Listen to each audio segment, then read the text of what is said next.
I'm just been more thinking recently about things we Americans should do. And one thing that I keep thinking about is the idea of we need more than two political parties. Because right now we America have two political parties. You could possibly stretch that out to four because the Green Party and the Libertarians are semi-popular. However, really, Republicans and Democrats are the main political party for us in the United States of America.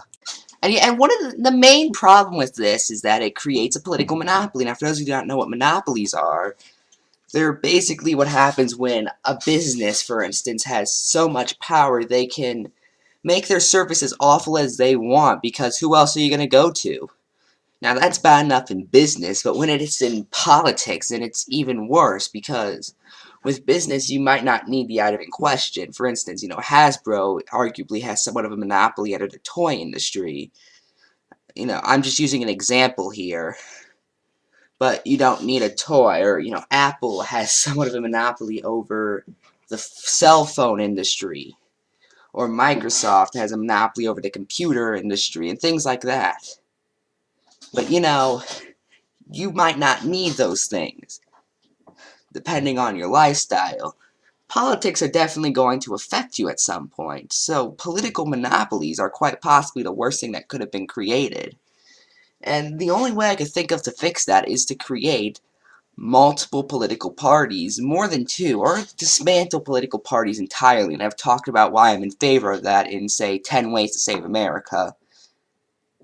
But basically, I support the idea that if we're going to have political parties, we should not have two. We need viable third party, a viable fourth party, a viable fifth party. We need, like, 200 political parties. So that way, each person can make an educated decision about, okay, I support these guys on, like, 90% of the issues. And don't get me wrong, in this ideal system, if you still want to be a mainstream Republican or a mainstream Democrat, that's fine. I just think you should have more options. If, say, you don't like the Green Party and the Libertarians, the Constitutionalists and the Prohibitionists, that's actually a party, or the Joe Exotic Party, hey, he was going to make America exotic again. And that's fine. I just think you should have the option. And the problem is, and this is the main problem with all monopolies, is people are so dedicated to it. It doesn't matter what stories come out about McDonald's, people still eat there every single day. Or, okay, not people in general, but most of you have eaten McDonald's within the last month. I guarantee you, like 90% of the people listening right now. And granted, I'm not sure if I'd join any of these parties. I'm happily unaffiliated myself as it is. But the options need to be there. And the thing is, at this point, we're so dedicated to the point where, what was it, like, a full percent voted for Jill Stein, like 3% voted for Gary Johnson in the last presidential election, that right now they're seen as spoiler candidates, which doesn't make any sense. That's like saying, oh, well, that's just a spoiler computer, it's gonna ruin business for this other computer company that we like.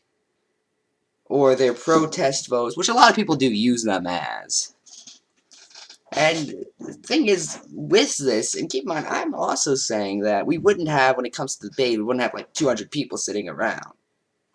We'd have, say, 1 year, maybe it's the Republicans and the Libertarians, and another year it's like the Green Party and the Democrats, and another year it's whatever the people favor the most at that point, is what I'm getting at.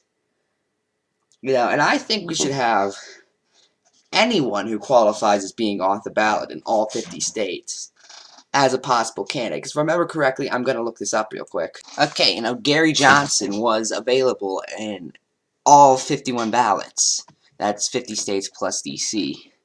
Jill Stein was available in 47 plus D.C. That's a majority of the country. Definitely enough to win.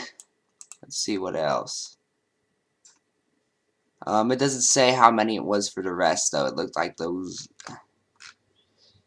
But anyway, yeah, those people should have been allowed in debates because they were on the presidential ballots. And even though there were, official writing candidates that could have worked.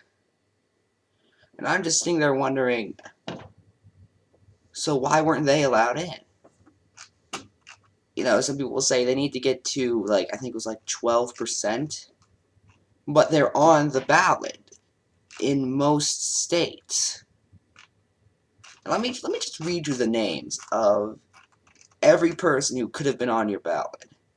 That wasn't, Donald Trump or Hillary Clinton. Okay, this list is from Wikipedia, so take it with a grain of salt, of course. Let's see, you could have voted for Evan McMullin, Darrell Castell, Bernie Sanders got a surprising amount of write-in votes in a couple states. Gloria LaRiver, Rocky De La Fuhrer, Richard Duncan, Dan Vicky. Those parties, by the way, Castle was constitutionalist, Gloria River was socialism and liberation, Lackaday was the reform, Dan Vicky was legal marijuana now party, which doesn't make any sense. It's illegal marijuana now. It should be legal marijuana ASAP. Mike Smith, no party. Chris Cunson, veterans. Mike Mature, American soldiery. Lion Kane, no party. James Hedges, it's a prohibition party. The worst party without alcohol since your born-again Christian friend's wedding. Tom Holfig of the Americans Party. Monica Moorhead of the Workers' World Party. Peter Skews of the American Party. He got he got a good couple thousand votes, actually. El Cocktail, no party. Rocky Gorlog, who's an American independent. Imoda Salkiski, who's a socialist. Scott Copeland, who's a constitutionalist in Idaho. It looks like he only got Idaho. Kyle Koptyke, Joseph Mandola, Rod Silva of the Nutritional Party, Keisky Jacob of the Revolutionary Party, Ryan Scott, Jacob White of the Socialist Equality Party, Ranfrail Little of the U.S. Pacifist Party, and Frank Atwood of the Approval Voting Party. Now, I didn't even hear most of those names. I heard of McMullin, Sanders, Castle, and I think I heard Dan Vicky, and James Hedge were mentioned on Last Week Tonight. But that's it. I haven't even heard of a majority of those people, and they were on the ballots in at least a state. So why weren't they at least allowed to have more media exposure? Because the media is compelled with the two-party system, because it likes political monopoly, because it keeps the gears turning. You're never going to think independently. That's what I want you guys to do. That's what I encourage with every video, is for you to think independently. And when you see all those names that you've never heard of, think you could have heard of them. Think you might have agreed more with them than you could have Hillary Clinton or Donald Trump. Think you would have preferred voting for them as opposed to anyone else. Think, all this stuff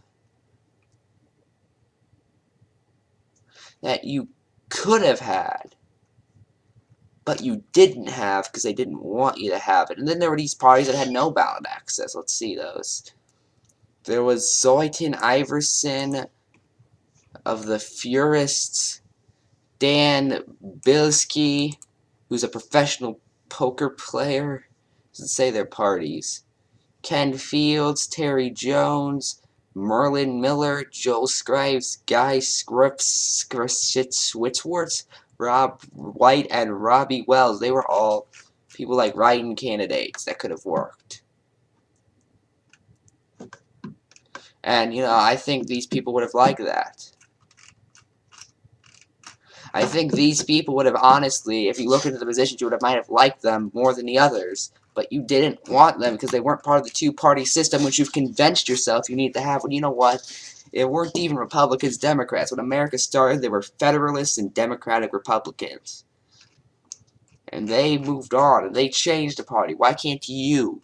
Not with creating your new two-party system, but with creating a 20-party system, a 200-party system. That's what we need. I'm Cifro Joe, and good night.